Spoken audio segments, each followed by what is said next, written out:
Đây cả chất viết đấy. Trời đàm mấy con bạc đàm nữa nè. Nụ đàm con ăn lấy. Trời mà.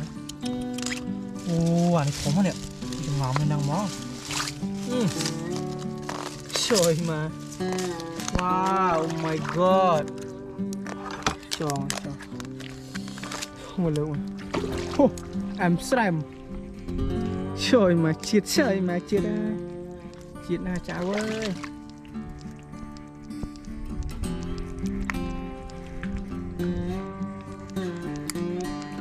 Vô mà. Cực. Bây giờ tôm chẳng có chùi lên thế. Mấy nhảy nhảy phlieng tiếp chưa? Bọc chơi. Không phlieng phải rồi. Nhưng mà nếu ta sẽ bọc ai ra mấy hạt ta bọc ai ọt đã ở phần lang lần này lên bọc mà chả đạ ơi rồi lên đây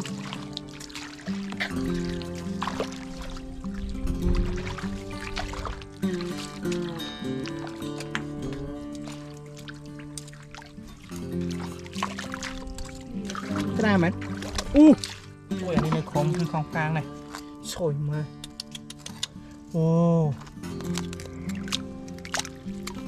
trời mà thông mà nào what nó chết nữa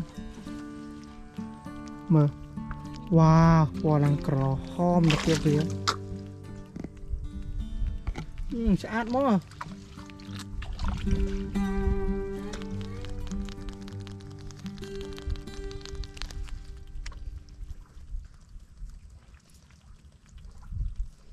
trời Amsterdam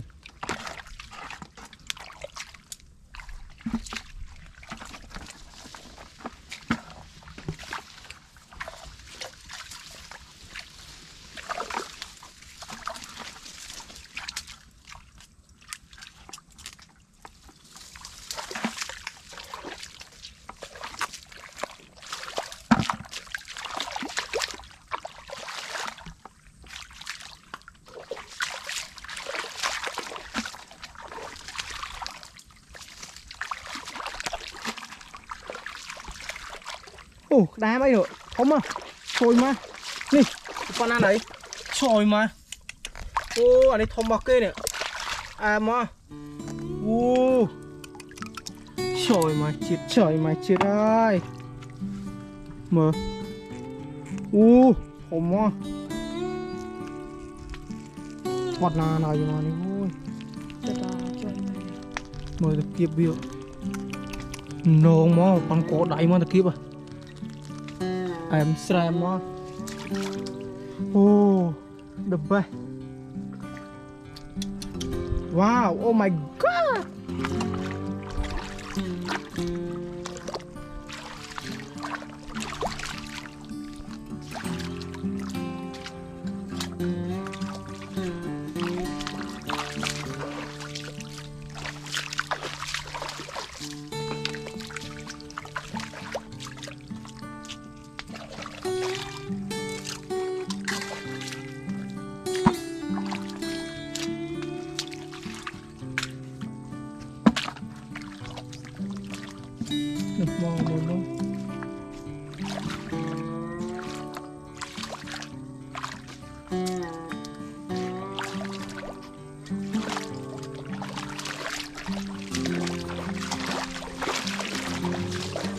Này, còn đi cho ngóm đây đàn tỏ chạm biết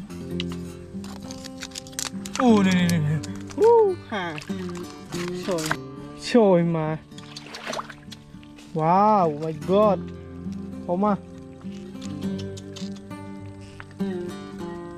Amsterdam the best mà wow lôi bọc kê nữa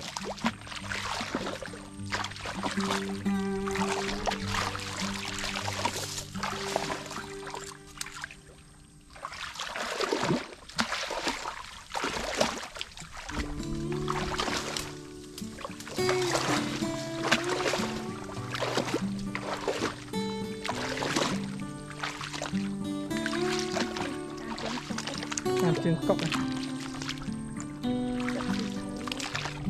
cốc 5 chương mà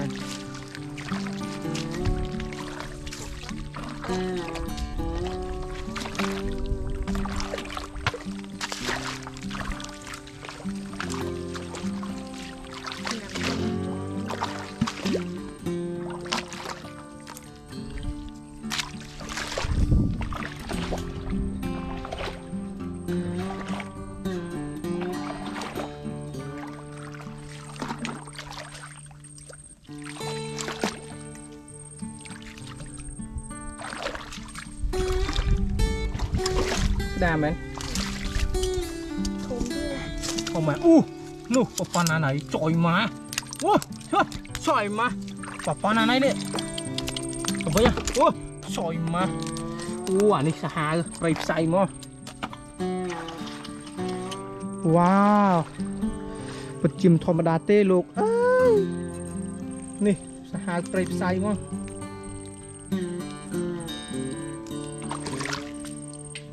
thòm mò này lại như là tiêm món này của hương này năng tích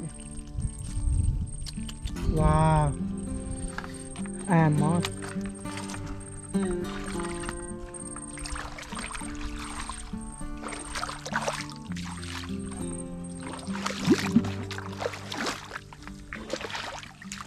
môi này nó thơm mò chớ nè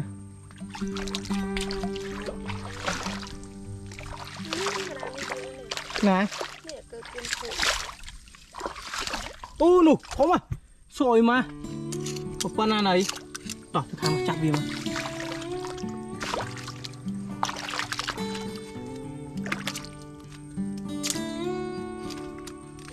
nào một con này đấy trời mà ôi thơm à em xem nè đập bê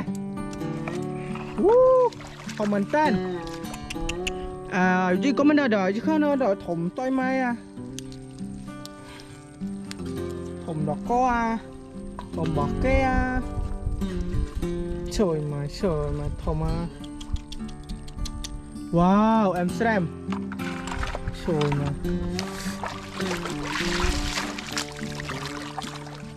nổ ra mà không có căng không á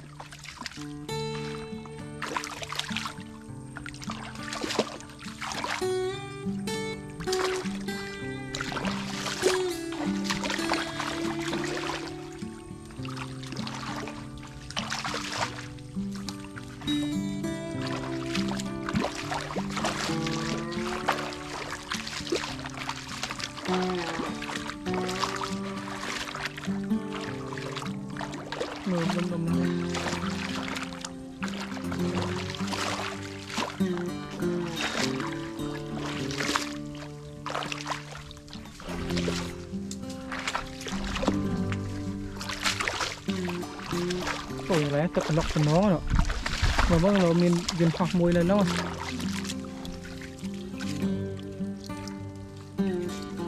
này